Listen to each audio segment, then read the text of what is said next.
Het wordt weer een hele haast, een hele storm. En dan is het weer roegwaar, maar ik mildwaar, warmte. En die warmte zullen u het komende weekend verlitten.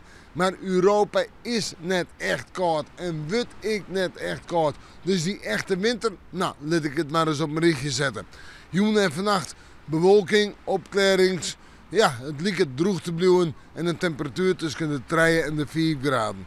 De wind uit het noordwesten mooi het noorden en de wind is nog altijd een krachtig onthut in het kust- en watergebied. En dan waait het nog altijd een stevig. En dan zetten we terug naar morgen. Een dag maar bewolking, een dag maar zinnen. En het lijkt het morgen droog te blijven. Ja, dat is dan op het nipperke, denk ik.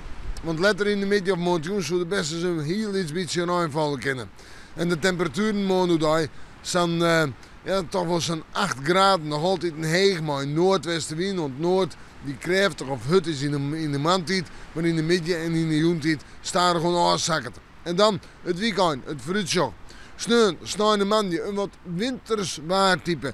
Winters omdat we in de nacht in de richting lichte frost gaan en de dag een paar graden boven nul. Staan 3 of 4 graden in de plus.